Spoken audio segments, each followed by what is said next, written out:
Qué gozo es platicar con ustedes, hablar de esta palabra de Dios con ustedes y cómo Dios ha actuado con nosotros, cómo Dios nos ha venido moldeando en estos últimos días acerca de esta serie de la carta de Tesalonicenses.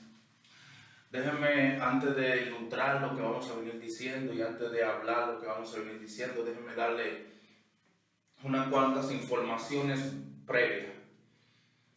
Estamos tratando de quedarnos en este país como ministerio o irnos a un país, otro, para allí plantar una capilla puritana fundada por el Ministerio de Dios se Escucha.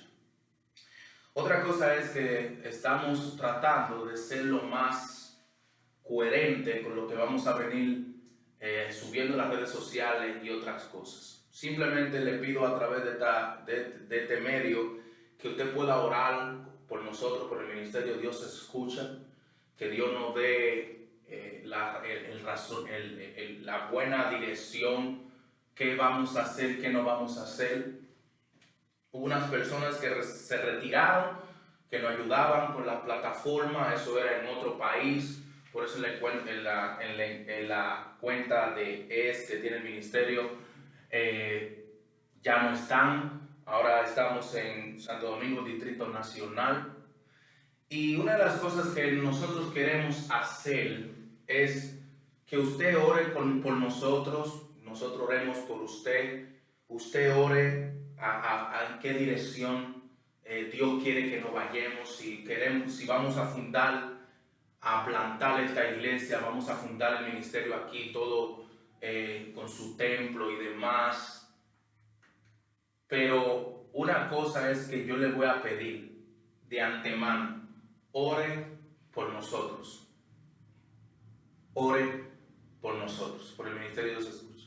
No, en base a un matrimonio, en base a una búsqueda de mi novia, es base a eso, si es aquí, si en El Salvador, pero de antemano, ore por nosotros, ore por nosotros.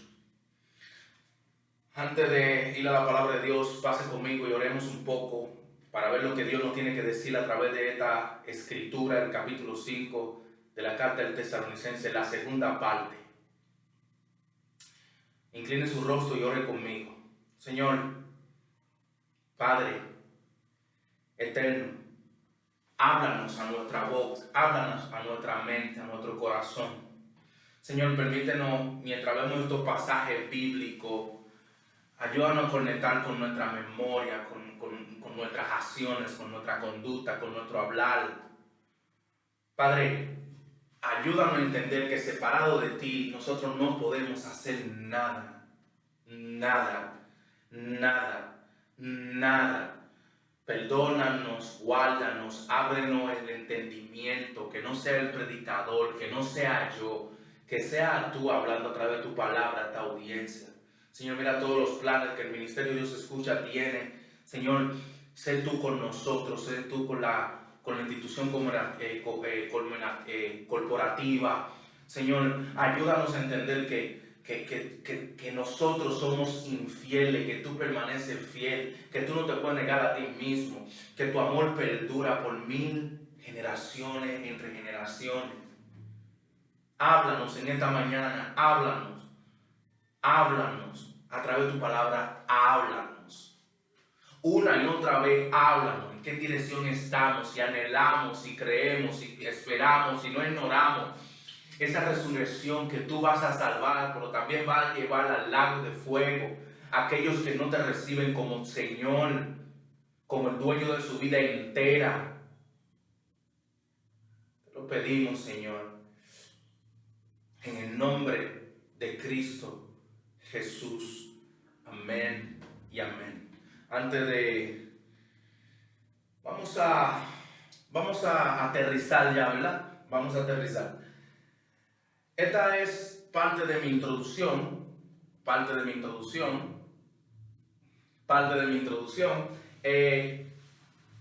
Hermanos, Si hay una cosa que le da valor, que le da sentido, que le da sentido a la vida, si hay algo que se mueve, que Dios tiene que hacer entre nosotros, si hay algo que Dios es un imperativo, Pablo nos va a hablar aquí de un énfasis, una analogía a lo que Jesús dice en el Nuevo Testamento, ahí en Lucas, que nadie sabe ni el día ni la hora, pero el énfasis está en el versículo 8, que fue que subimos a las redes sociales. Nosotros somos hijos de luz, no hijos de oscuridad. Si usted reflexiona y analiza y se da cuenta que la paradoja expresiva de Dios aquí es que Dios tiene que sobrecargar en nosotros una vida. En otra palabra, no es a la manera mía, porque no ha sido ni será la manera mía. No es a la forma mía, ni a la forma mía, ni a la manera mía. En otra manera, Dios es el que nos ha brindado resurrección con Cristo. Dios es el que nos ha dado resurrección con Cristo. Dios es el que nos ha juntado justamente con Cristo en los lugares celestiales. Esta es la continuación de la sesión que pasada en el capítulo 4. Esta es la segunda parte. Esta es la aplicación, esta es la explicación, la aplicación de Pablo y lo suministrado, lo que Pablo ya venía diciendo en el capítulo 4. La aplicación aquí es que nosotros debemos estar no solamente alerta, no solamente lúcidos en orar y en cosas, sino también en llevar una vida complejamente a la luz, vivir en la luz, andar en la luz y modelar la luz. Como decía un autor hace 2 siglos pasados, decía: cuando usted llega a Tesalonicenses 5, usted se da cuenta que la iglesia tiene una sola cosa que esperar, una cosa que va a acontecer, una cosa que se va a revelar, y es la esencia misma del Dios Trino.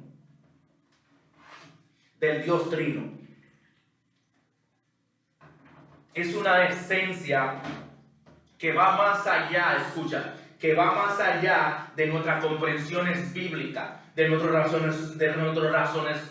razonamientos bíblicos.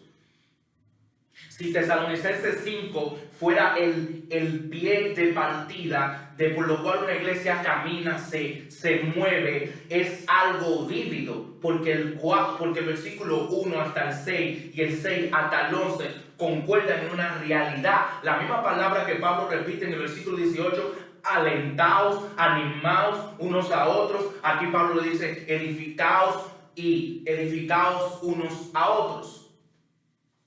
Que esto le traiga, hermanos, consuelo, que esto le traiga una vida de paz, que esto le traiga una vida de gozo, que esto le traiga una vida ejemplar, que esto le traiga una vida no egocéntrica, no autopocéntrica. Hermano, usted no ve ningún verbo aquí, lo único que usted ve es un énfasis añadido. El énfasis añadido concuerda a una palabra original, que es la palabra mépotos, que para el griego, para los lectores del griego o para los lectores del hebreo o teólogos y eruditos la han colocado como una palabra en acción, una palabra accional, una palabra que tiene que ver con todo lo que Dios va a hacer, con todo lo que Dios va a rescatar de nuevo con Él mismo, con todo lo que Dios tiene que hacer de antemano en tu vida y en la mía y hacia dónde nosotros vamos. Con todo lo que Dios tiene que hacer de principio a fin con nosotros. Ahora, ¿por qué Pablo tiene que añadir el énfasis que aparece en Lucas y en Mateo acerca de la venida del Señor? Porque es necesario que usted y yo como creyente estemos despiertos espiritualmente y dormidos para la carne. Esta es mi nota y escucha. Las aplicaciones que nosotros vemos aquí, debemos estar no es solamente preparados, sino alerta, pero a sabienda cuál alerta, una alerta que respeto escucha, una alerta no superficial, sino una alerta accional, que nos deje vivir como que estamos y vivimos ya en la gloria de Dios, en el reino de Dios. Que nosotros podamos lucir en este mundo oscuro, lleno de la luz que compone la Trinidad completa. Decía alguien, un escritor puritano, él decía, las razones por las cuales, o él dice, muchas iglesias no comparten muchas ideas con respecto a la escatología bíblica, porque puede ser que una de otra caigan cuando ellos no están favorecidos con la voluntad de Dios, que de antemano nosotros vamos a tener que morir para vivir. Vamos a tener que morir para vivir. Esa es las razones, hermano, por qué muchos de nosotros no queremos negarnos a nosotros mismos. Por eso muchos de nosotros no queremos vivir corriendo con la cruz de Cristo. Número uno, porque te cuesta todo. Número dos, porque es pesosa a la manera como el mundo te ve o como tú ves al mundo. A la manera como nosotros no queremos negarnos a nosotros mismos para cargar la cruz de Cristo, porque déjame decirte, ahí no hay muchos ingresos que nosotros podamos perspectivamente, de una perspectiva no hay muchos, ahí no hay mucho de qué, sí, ahí hay mucho. ¿Sabe que ahí hay mucho? Ahí hay paz. Y sabe que ahí hay reconciliación. Y sabe que ahí hay redención. Y tú sabes que hay elección y coelección. Hay elección de Dios, amor de Dios, paz de Dios, benevolencia de Dios, acción de Dios de matarnos el pecado. La cruz de Cristo en esta superficie, lo vamos a ver en estos pasajes, la cruz de Cristo es la centralidad por la cual la iglesia se mantiene y se sostiene. Al mismo tiempo es con la justificación y la santificación, pero al mismo tiempo todo esto tiene que ver hacia una meta. ¿Cuál es la meta? Que nosotros tenemos que confirmar lo que creemos, lo que esperamos y lo que no ignoramos acerca de la resurrección nuestra. Y esto solamente de manera de introducción para apoyarme en el texto que vamos a leer. Pero déjame decirte algo, la resurrección de Cristo, Pablo dice en el versículo 1, que lo vamos a ver ahora, hasta el versículo 11, Pablo dice, no es necesario, hermano, que nosotros le escribamos la misma cosa, es la misma palabra que aparece en los versículos 14 y 15 del capítulo 4. No es necesario que nosotros tengamos que hablarle de estas cosas. No es necesario que, pero ¿ustedes saben qué? Déjenme alentarlo en algo. Déjenme alentarlo, animarlo y edificarlo. Que el día del Señor vendrá, para parafrasear primero, vendrá como ladrón en la noche. Vendrá cuando la gente esté, tú sabes. Ese es el contexto general del capítulo 4, del capítulo 4, versículo 13 al 18, del 1 al ¿qué? Al 11 del capítulo 5. Hermanos, las razones, y vuelvo a decir esta palabra que la uso mucho, las razones por las cuales mi razonamiento no va más allá en la afinación, ahí estamos tú y yo, de la gloria de Dios. Déjame decirte por qué. Es porque nosotros, mientras más nosotros queremos de este mundo, más alejamos a Dios. Y esa es la realidad. La espiritualidad de Dios con su Hijo en el mundo fue llevarlo a una cruz. La espiritualidad del cristiano es hacer toda la vida corandeo bajo la gloria para la gloria de Dios, en el dominio de Dios, en la presencia de Dios. ¿Cómo va a ser que nosotros tengamos que tener dentro de nosotros mismos un legalismo, un favoritismo, un pragmatismo y entre otras cosas? David Portruis responde a nuestra pregunta. David Portruis responde a nuestra pregunta. Y él dice, la batalla por el alma continúa. Las guerras entre cristianos continúan. Los tiranos y los paganos y los bárbaros se comprometen a acribillar la voluntad de Dios dentro y fuera de una iglesia. Y él dice, aquí que yo voy a textuar todo. Usted debe de vivir a la perspectiva o a lo alerta, como usted le quiera llamar, a entender que usted y ese cristiano darán cuenta cara a cara con Dios, pero al mismo tiempo usted debe de creer, debe de vivir y debe de accionar viviendo para su resurrección. Preocúpese por su salvación y al mismo tiempo por preocuparse por su salvación, mire a otro, señale a otro, cuente a otro la gloria que ha de venir. Nunca cuestione, nunca critique, nunca vea la paja del otro, véase la suya. Usted y yo somos competentes porque nosotros somos así de nacimiento. O queremos algo más del otro, o queremos una forma como nosotros podemos entrarnos a ver la vida del otro correspondiente a la carrera que usted debe de llevar para la fe que usted ha creído y ha confesado. Si usted es creyente, si usted es cristiano, debe de decirle algo. Su resurrección está reservada.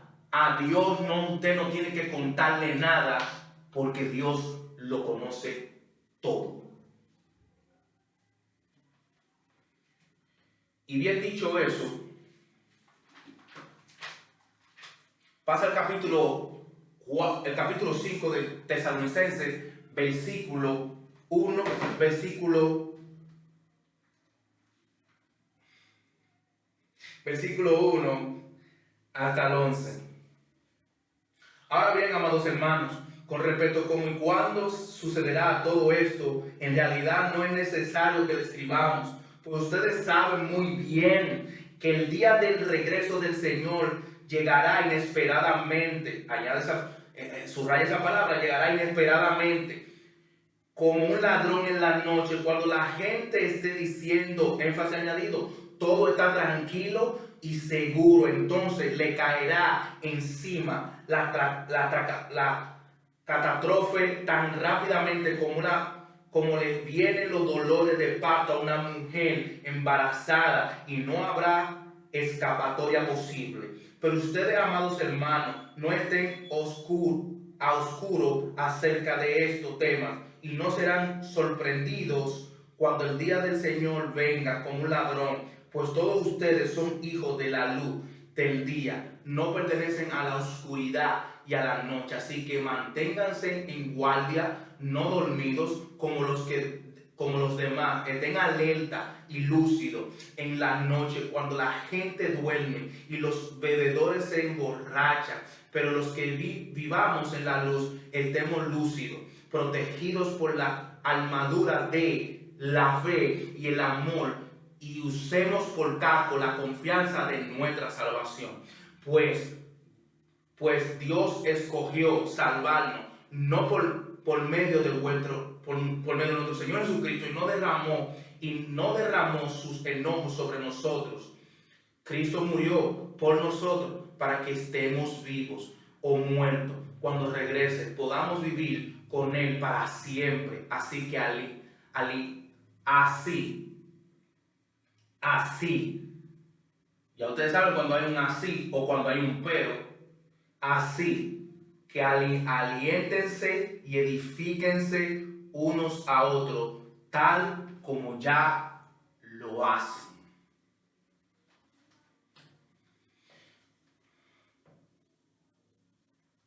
Yo quiero que tú veas conmigo 6 aspectos que están en el texto.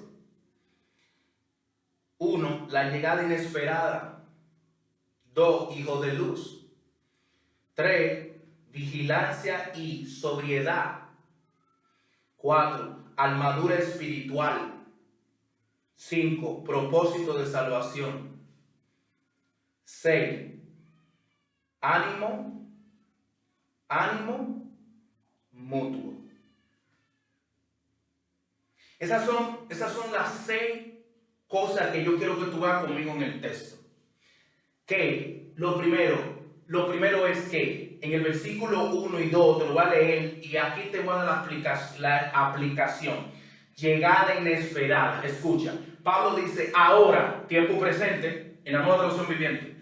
Ahora, no lo repite en el 4, porque el 4 no lo dice de esta manera, el 4 dice de otra manera, el 4 dice en el 13 también dice la Nueva Traducción Viviente, y ahora. En el capítulo 4 dice, en el versículo 13 dice, y ahora. Y en el 5 vuelve y dice, ahora. Cuando tú ves una hora, tú tienes que darte cuenta que Pablo quiere llamar a la atención y escribir algo previo, rápido y preciso, complejo, que trae a la divinidad de Jesús al cuerpo humano. Y él dice, ahora. En el capítulo 4, 13, él dice, y ahora. Y aquí dice, ahora, porque será ahora, no es mañana. Ustedes no pueden dejar esto para mañana. Lo que yo le voy a venir diciendo, pero usted no tiene necesidad que yo le escriba esto. Ustedes deben de estar, dice en el versículo 2, pues ustedes saben muy bien que el día del regreso del Señor llegará inesperadamente.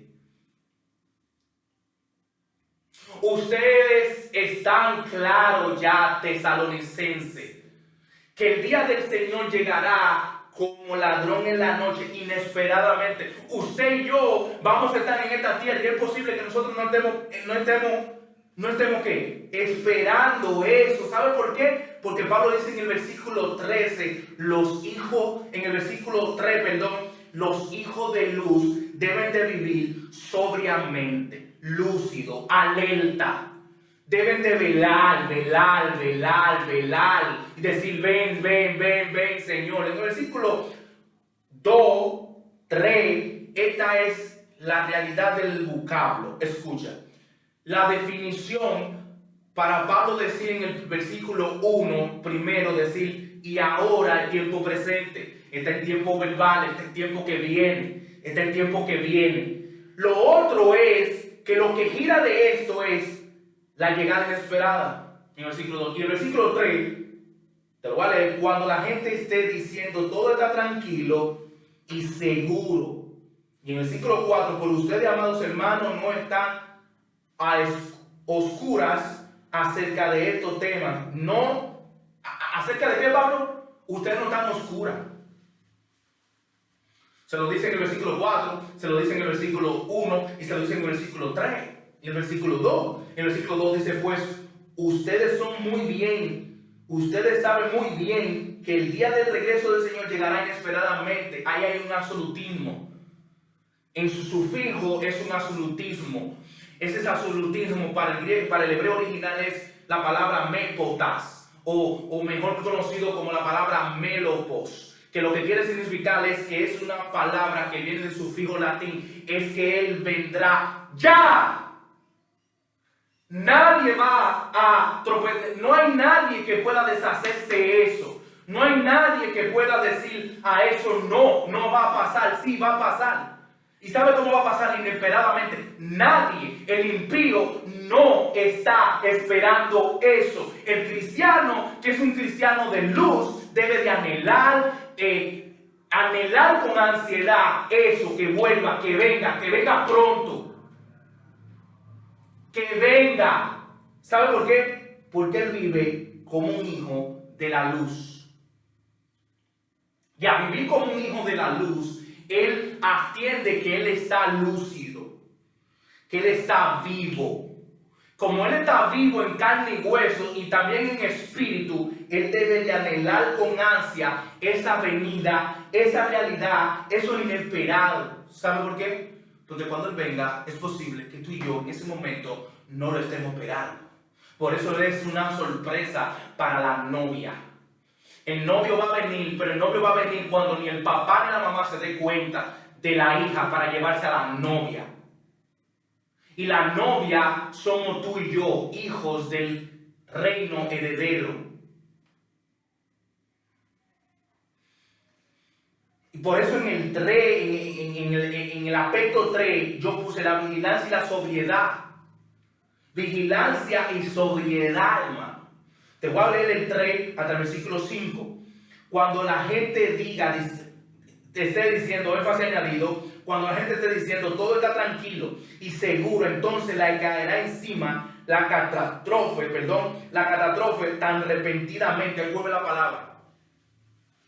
Tan repentinamente. todo está seguro, todo está tranquilo, todo está en paz. Cuando la gente diga eso, hay gente que ya lo ha dicho, pero el Señor no ha venido. ¿Sabes por qué? Porque en Pedro el Señor nos ayuda a entender la fidelidad bajo su paciencia. ¿Sabe cuál? No queriendo que ninguno perezca, sino que todos procedan al arrepentimiento. Yo no quiero que ninguno perezca, sino que todos procedan al arrepentimiento. Eso es parte de la antroponomía de Dios. O mejor dicho, como Alci lo decía, lo inmediato de Dios en la búsqueda de la paciencia con el ser humano. Hermanos, nosotros estamos convencidos. ¿Sabe de qué estamos convencidos? Que mañana tengo que trabajar, porque tengo que comer. ¿Sabe de qué estamos convencidos? Estamos convencidos que mañana tengo que salir con la familia, hoy en la tarde después de la iglesia, y tomarme mi tranquilizante carnal. Mi tranquilizante carnal, ese tranquilizante carnal que me lleva a empujar más, un poquito más a la carne, a mi deseo de la carne. Pero hermano, el texto dice aquí que la gente va a decir, todo está tranquilo y seguro, todo está bien, no hay de qué preocuparse, él no viene ahora, quién sabe cuándo vuelva. Pero déjame decirte algo, si tú eres cristiano y tú vives en la luz y tú conoces al dueño y al hacedor de la luz de su reino, tú vivirás con esto, en la sobriedad y en la vigilancia. ¿Sabe de qué tú vas a estar vigilante? De que nadie te quite tu corona. Y tú sabes de qué tú vas a estar sobrio, de meterte a orar, a platicar con tu dueño, con tu amado Dios celestial.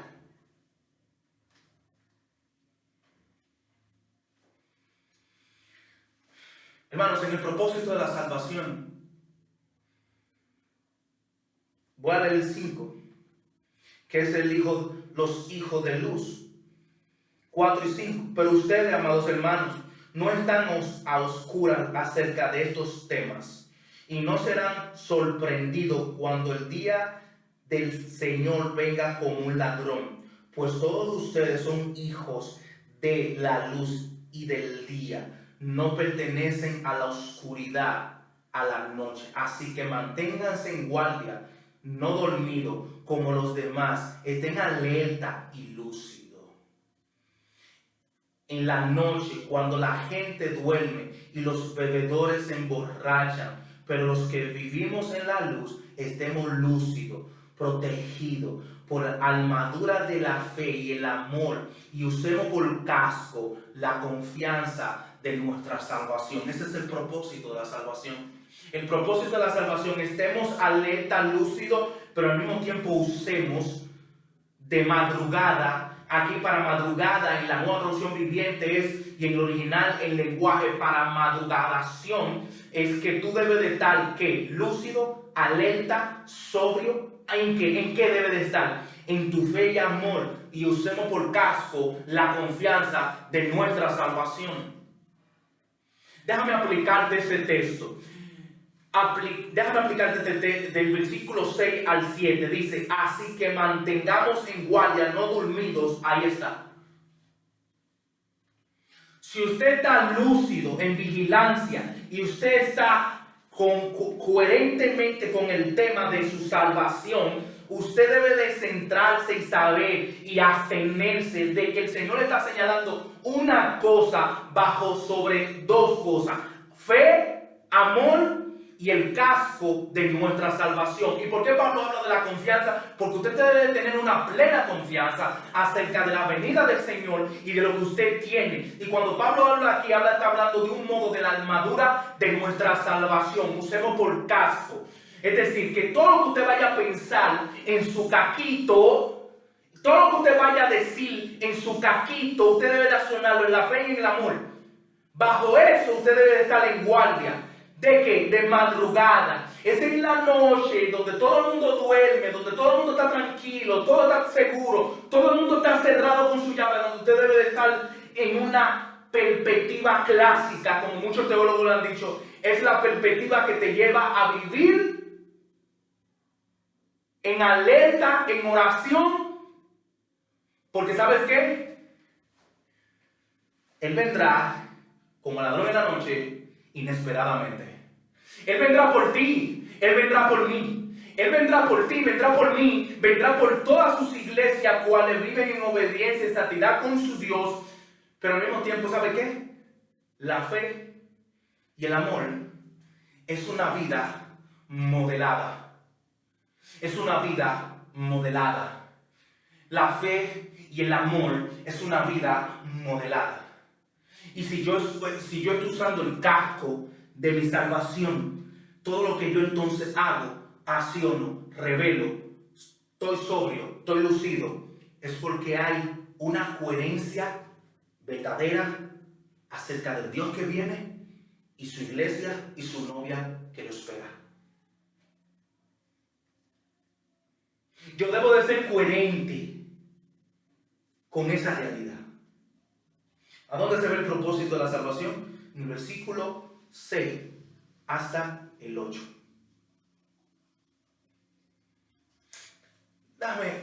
Déjame decirte lo que dijo alguien que estaba leyendo anoche. Le contaba a mi novia. Déjame ilustrarte lo que dice este puritano, David. Muchos llaman David y yo lo llamo Dyson. Él dice, Pablo ayuda no solo a los lectores del siglo XXI a mejorar la calidez de lo que vendrá, sino que él pone cada cosa en su lugar acerca de la resurrección y acerca de la venida y acerca de lo que creemos, acerca de lo que esperamos. Esto no es un secreto para ninguno de nosotros, que nosotros debemos estar sobrios, alerta, a expensa, a hacer volúmenes de nuestra realidad de ser, porque somos creados para un mundo mejor. Somos creados, estamos aquí y estamos puestos a lo que vamos. Richard Baxter responde: esta vida no fue concebida para ser el lugar de nuestra perfección, sino la perfección para ella. Richard Baxter responde, en otras palabras, mi vida en esta debe de buscar la perfección, pero simplemente esta vida lo que me ayuda a vivir como que ya estoy viviendo para que Dios me ha reservado justamente con Él. Hermanos, mientras nosotros descansamos en nosotros mismos, nos vamos a dar cuenta que tenemos a un Dios no dativo o que no le ocurre hacer algo más mejor por nosotros. Hermano, ya Él lo hizo en la cruz por nosotros. Ya Él lo hizo en la cruz por nosotros. Ya Él lo hizo en la cruz por nosotros. El propósito de la salvación es que tú y yo entendamos que como estamos sobrios, estamos alerta, somos hijos de ira y estamos esperando algo que llegará inesperadamente. Nosotros entendamos que esta vida terrenal, esta vida a la cual nosotros no pertenecemos, no, porque si hubiéramos pertenecido, Jesús no hubiera venido a morir en la cruz. Nosotros podamos entender que nosotros estamos hechos y estamos siendo formados para ir de un estado de gloria en gloria. Las preguntas son sencillas y con esto termino. Creo que voy casi terminando. En el versículo 9, esto es lo que se dice acerca de cómo Dios,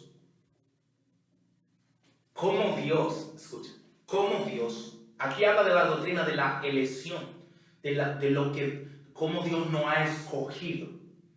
Escucha el 9. Pues Dios escogió salvarnos por medio de nuestro Señor Jesucristo y no derramó su enojo sobre nosotros.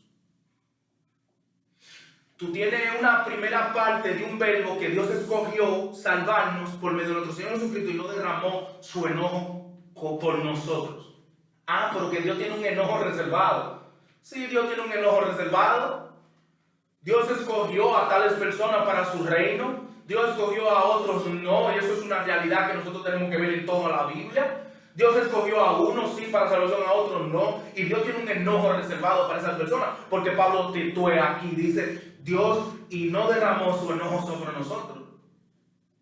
Eso está en qué tiempo. Está en tiempo que presente, pasado. Está en tiempo presente o pasado. Está en tiempo presente. Porque Pablo lo está diciendo bien claro. Y no derramó su enojo sobre nosotros. La palabra para el verbo clásico que se aparece aquí como no enojo. Déjame decirte cuál es.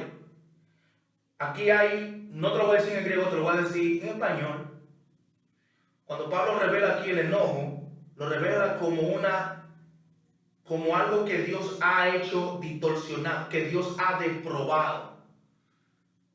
Y te tuve aquí a Romanos, que Dios tiró a las mentes, que Dios ha tirado a una mente, a mente reprobada, para que oyendo no oigan, y para que vean no vean, y para que si se le predica no crean. ¿Sabe por qué?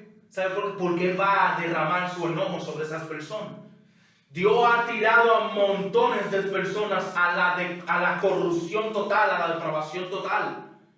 Pero Pablo dice aquí, tengo buena noticia para ustedes, Dios no escogió para salvarnos por medio de nuestro Señor Jesucristo y no derramó su enojo sobre nosotros. Dios derramó su enojo con el pueblo de Israel muchas veces. Muchas veces. Absolutamente muchas veces. Hermanos, vivir para Dios no es fácil mientras estamos en esta vida. ¿Sabe por qué? Porque mientras el mundo se goza, tú tienes que vivir a la expectativa de que tu vida está siendo fortuna. Yo lo dije en la sesión pasada. Nosotros tenemos un problema con la gente. Tenemos un problema con el segundo cielo. Tenemos un problema con las familias. Hermano, el cristiano tiene problemas por donde quiera que va. ¿Sabe por qué? Porque el cristiano se ha negado a vivir para él y se ha negado a vivir para el mundo. Y se ha opuesto a la confianza de su salvación con respecto a lo que Dios quiere con él. Los tiranos, los bárbaros, los hipócritas, los mentirosos, los fornicarios, los adulterios, esos Dios va a derramar su enojo por ellos, con ellos. Y esas son esas mismas personas que te ven caminando en la luz y algunas veces son piedras de tropiezo para ti. Y lo son. Y eso es verdad. ¿Qué nosotros podemos aprender de esta para ir aplicando y resumiendo? Déjame decirte lo que dijo Martín yo en un momento. A usted preocuparse por su salvación, dele gracias a Dios en todo. Sepa bien claro que su cuerpo será destruido, sea que usted termine la carrera de su vida o los años que usted tenga en el pecado, o sea que usted muera en la carrera de la fe terminando en la gracia. Pero de antemano, dice Martin Lloyd Jones, le digo, todo lo que usted, escuche, todo lo que usted haga, eso va a cegar, eso va a crecer, usted va a cosechar eso. Todo, absolutamente todo. Hermanos, amadas hermanas, mantengámonos vívidos en la oración, en la intimidad con Dios. Yo le voy a leer esto que yo escribí mientras hacía esto, pero mucho antes de decirle las razones por qué, hermanos y hermanas, Nosotros tenemos a un Dios, escucha, a un Dios soberano, fiel, como único, como no hay otro, como no hay ninguno como este Dios. Pero ¿sabes qué? Déjame decirte lo elemento y lo imperativo del versículo. Experimento es para que nosotros lo vivamos y lo experimentemos. Imperativo es que es un imperativo, es algo ya que tú y yo necesitamos. Te lo voy a leer en el versículo 6 hasta el versículo 10. Te lo voy a decir de esta manera. Así que manténganse. Experimento, manténganse. Vívanlo, lo vívido. En guardia, esto es lo vívido. No dormido como los demás. No dormido como los demás. ¿Sabe cuáles son los que se duermen? Se duermen como unos necios, esos borrachos, esos que no tienen una esperanza viva y que no tienen fe. Esos son los que duermen. Esos son los demás. Esos son los que Dios va a derramar su enojo sobre ellos. Esos son los que Pablo aquí está desechando del contexto acerca de la esperanza que tenemos acerca de nuestra resurrección y lo que nosotros debemos de esperar.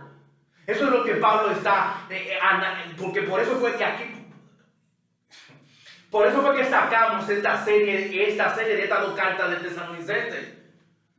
¿Sabe por qué? Porque mira el imperativo de nuevo. Y mira lo que nosotros tenemos que experimentar. Este es el experimento. Así que manténganse en guardia, no dormidos como los demás.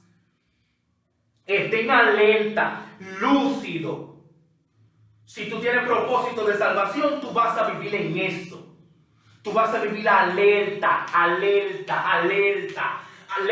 acerca de tu Dios. ¿Sabe por qué? Porque allá será mucho mejor que aquí.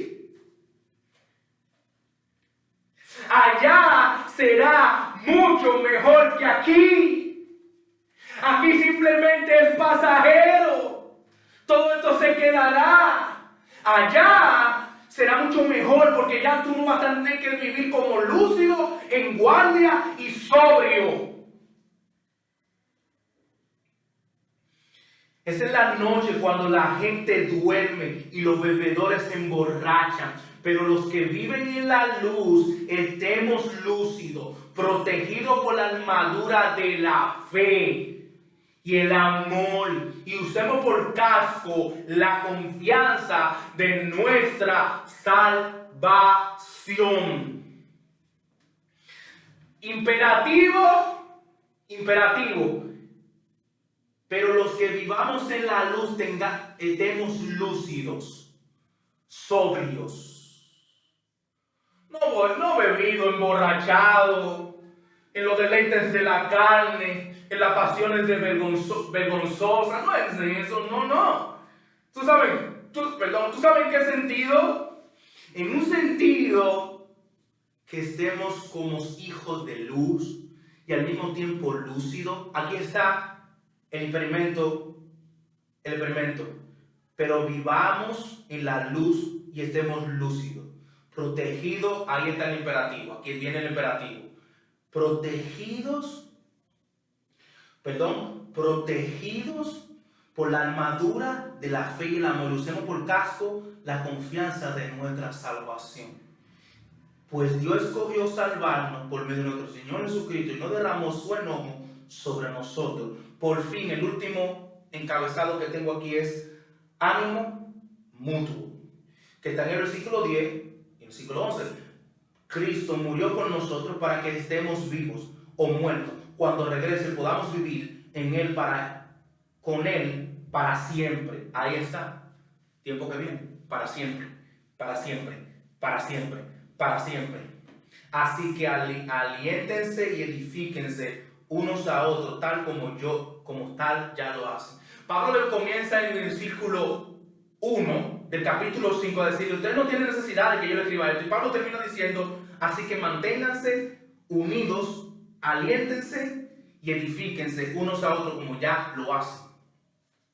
Hermanos, esta es la razón. Esta es la razón y como Pablo revela la conducta de esta iglesia. La conducta que tú y yo debemos de tener como cristianos. Pablo le dice en el versículo 1, usted no tiene necesidad de que yo tenga que escribirle estas cosas de nuevo, que ya se lo hubiera repetido en el capítulo 4. Vamos a poner un tiempo específico. Pablo pasó 2 meses antes de escribirle este capítulo, hablando de la misma cosa.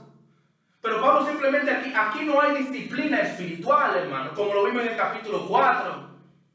Ni correcciones de Pablo. Aquí Pablo lo único que está resaltando de nuevo, cómo Jesús y de qué manera nosotros tenemos que vivir en esta tierra y cómo Jesús vendrá.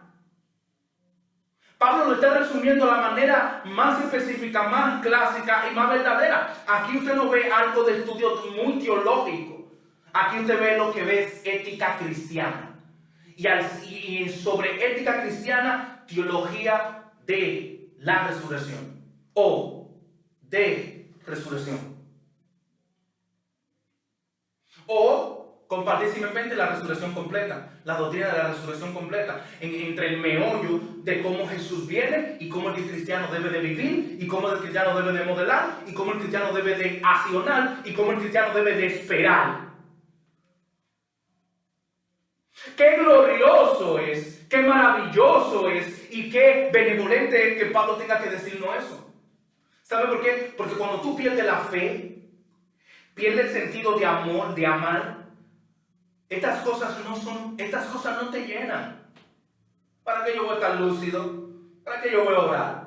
O como cuando tú cometes pecado, contra pecado, que toda tu conciencia está manchada y tú no tienes nada que ver con esto, tú no quieres esto, tú no deseas esto, tú no amas esto, tú no buscas esto. Hermano, el problema es que cuando el nuevo nacimiento y la santificación progresiva se está dando, estas cosas son de mayor importancia para todo tipo de cristiano. Para todo tipo de cristiano. ¿Qué esperamos? ¿Qué podemos preguntarle al texto nosotros en esta mañana? ¿Qué podemos preguntarle? ¿Qué podemos decirle al texto? ¿Qué podemos responder, escribir? ¿Qué podemos? Déjame decirte lo que podemos. Y esto fue lo que yo escribí, que te dije que te iba a decir. Pregúntale a Dios cuántas las veces que tu entretenimiento ha hecho que Dios no tenga una intimidad de conversación con tu vida. Pregúntale a Dios cuántas veces, de aquí que yo vengo a sacar mi segundo libro, hermano, de esta carta también. Pregúntale a Dios cuántas veces tú no has sabido orar, o pregúntale al texto que tú no sabes orar. ¿Cuántas veces tú te has preguntado por qué tú estás orando y para qué oras y por qué tú adoras a Dios? ¿Cuál es la manera de cómo tú poder centrarte en tu vida y vivir lúcido y no como un glotón, vamos a suponer, irte a dormir a la cama sin preguntarle a Dios como tu Señor, que lo ha confesado por tu boca, por dónde voy, hacia dónde voy y qué es lo que tú quieres para mi vida? Porque todas esas preguntas tú las puedes responder en estos textos. Tú te puedes preguntar, ¿estás siendo tú lúcido? ¿Estás siendo tú en guardia? ¿Estás tú en guardia, no dormido? ¿Tú anhelas la venida del Señor o tú simplemente estás pasando por el mundo porque te dicen como muchos ateos y como muchas personas que después que muramos no hay otra vida? ¿Cuáles son las razones por las cuales tú necesitas entender y yo necesito entender que la única manera por la cual nosotros subsistimos es porque ya manchamos esa subsistencia y Dios tuvo que hacer otra? Jesús lo dijo en esta palabra: yo me voy y lo dejo, dejaré con ustedes el Consolador, pero para donde yo voy ustedes no pueden venir ahora, porque para donde yo voy a hacer morada para que ustedes estén conmigo en un tiempo postrero.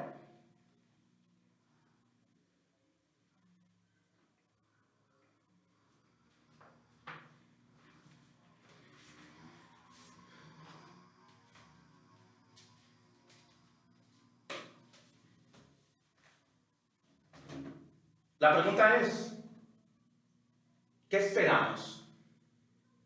¿Esperamos que Él venga, nos arrebate, y en ese momento de arrebatarnos nosotros no podamos? ¿O qué vamos a hacer? ¿Vamos a hacer con la mujer de Lot? que cuando vino lo que vino, ella tuvo que mirar para atrás porque su corazón estaba allá atrás en las cosas pasajeras, en las cosas mundanas, y no miró hacia adelante, hacia donde iba. Déjame decir, hermano, porque muchos cristianos, muchos, yo estoy seguro, al igual que yo, seguro que muchos cristianos cuando Él venga van a mirar para atrás. Y el problema es que no podemos mirar para atrás. ¿Sabe por qué? Y me da deseo hasta de llorar.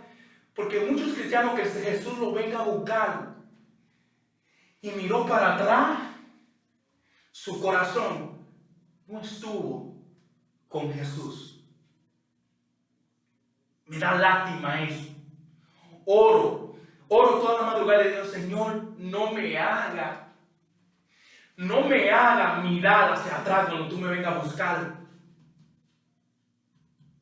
O como las 10 vírgenes, que 5 tenían su lámpara prendida y 10 no. Y cuando el novio vino, cerró las 5 y le dejó 5 afuera. Hermanos, ese acontecimiento, voy a cerrar con esto. Ese acontecimiento que va a ser pronto, muy pronto, yo estoy seguro de eso, es un acontecimiento donde tú y yo podemos estar arraigados, cimentados en aquel que lo pudo, lo hará y lo seguirá haciendo y nos va a manifestar justamente con él. Que no se te ocurra mirar hacia atrás cuando el Rey de Reyes, Señor de Señores, por los siglos de los siglos, venga y se manifieste aquí en la tierra. Que no se te ocurra. Porque nuestra vida entonces será, como cristiano, será o lo está haciendo una vida superficial cristiana. Una vida que lee, pero bota lo que lee. Una vida que lee, bota lo que lee, no cree lo que viene, ignora lo que viene y no está esperando a expensa perspectivamente lo que viene. No está esperando eso. Hermanos, que Dios nos ayude. Que Dios nos ayude. Que Dios nos ayude. Que Dios nos ayude a saber eso. Que Dios nos ayude a preguntarnos constantemente, ¿estoy yo siendo lúcido? ¿Lúcido? ¿Estoy yo siendo alerta con las cosas que Dios quiere? Que Dios nos ayude. Padre, simplemente que nos ayude, Señor, un poquito de tu ayuda. Un poquito de tu ayuda, no, un poquito de todo. Un poquito de ti, un poquito más de ti. No un poquito, no una ayudita. No. Todo de ti. Absolutamente todo. Todo de tu amor, de tu comprensión, de tu bondad, de tu fidelidad para con nosotros. Haznos ver, Señor. Ayúdanos a vivir la expectativa de tu venida. A lo que tú vienes por nosotros. Tú vienes por nosotros. Tú vendrás por nosotros. Este mundo es pasajero. Todo esto es pasajero. Todo esto es temporal. Pero tú eres fiel. Tú eres eterno. Y tú nos has prometido la vida eterna contigo. Ayúdanos a gozarnos de eso. A reconocer eso. A vivir eso. Y a estar en guardia con eso. Señor, gracias. Mira todas las cosas que tenemos en este ministerio, en estas plataformas. Danos tú la visión necesaria. Ayúdanos a orar por lo que tú quieres con nosotros. Ayuda, dale a otros de esta audiencia que puedan orar por nosotros, por estas decisiones. Gracias por tu palabra en esta mañana, predicada, hablada. Habita en nosotros. Te lo pedimos. En el nombre de Cristo Jesús. Amén y amén. Bendiciones.